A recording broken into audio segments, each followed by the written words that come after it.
What if Drake, the rapper, is playing a character? Why is it that Drake takes on so many different personas?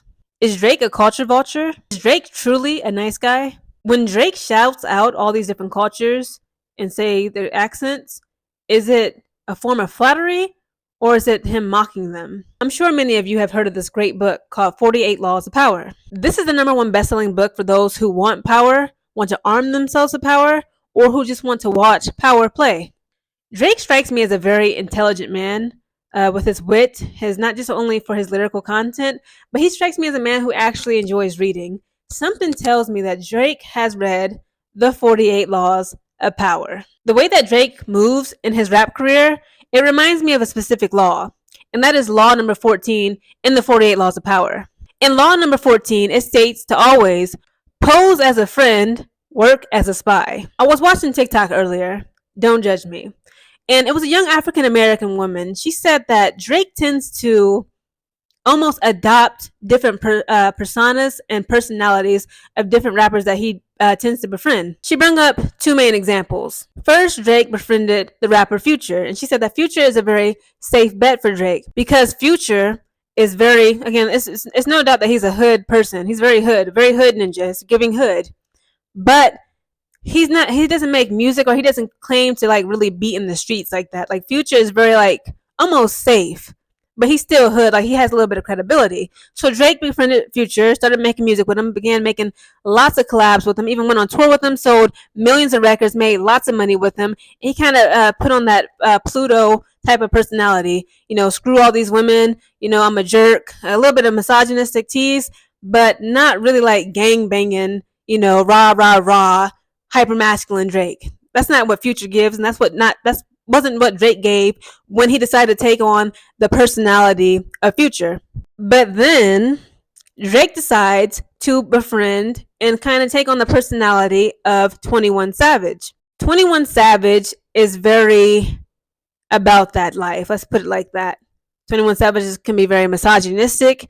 There has never been anybody to come out and say that he's been capping about anything that he claims in his music about selling drugs, gang banging, getting into shootouts, dodging the police, getting shot at, shooting people, getting into all types of gun war play fights. I believe that Drake has read the 48 Laws of Power and he knows the laws like the back of his cornbread colored hand. Essentially, Drake poses as a friend, but he works as a spy. He befriends these rappers, takes on the persona, right? When he was with Cool with Lil Wayne, he still is. He says, you know, you heard me. He takes on that New Orleans accent, right? When he became friends again with Lil Wayne in the beginning, he began sipping lean, sipping syrup. He started going to the strip club. He wanted to go to Magic City and Atlanta and Miami and just do the things that Wayne was doing at the time because, again, it seemed cool. It was very masculine. And Drake kind of did the same thing. He put on that personality like almost like a shield. But with this law number 14, when you pose as a friend but work as a spy, not only are you you're not just taking in that person's personality just because. You're actually gathering information. You're gathering intel. You know that person's secrets. You know their weaknesses. You know their strengths. Because again, you're around that person so much and you take on that persona. So you can actually use that person's weaknesses, that person's strengths, and that person's fears against them, even their desires. And I believe this is exactly what Drake does all the time in his rap career.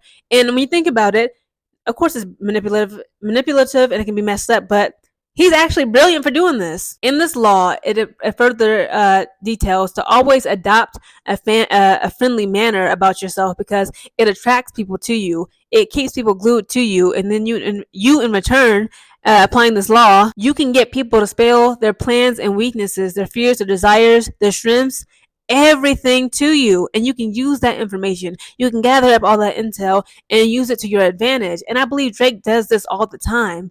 Even Kanye West, he said that when Drake has an enemy, the way he goes after that enemy, he said it's like psychological warfare. Okay, because I'm telling you, Drake is a very intelligent man. He has to read this damn book. I just know it. Okay, he said Drake will not just like go into a booth or like just even Drake won't even confront you like man to man, like in a physical or verbal way. This is what Kanye West said. He said Drake will literally become your neighbor. He'll buy 2 to 3 homes in your vicinity, in your block. He'll become your neighbor. He'll start befriending all the women in your family.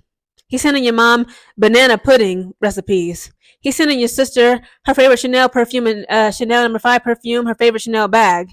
He's sending your baby mama Similac for the kids. It's like, dude, like Drake is literally a freaking, he like what he said, he's a war general. He taps into that psychological, because again, the mind is such an important part of the human brain. Like once you get somebody's mind, you can get their spirit, their soul, and of course their body. And Drake knows this very well. And I'm telling you, the law number 14, to always pose as a friend but act as a spy. Drake has this down pat. And not only that, I believe this law, when he applies it to himself in his career, it literally keeps him afloat.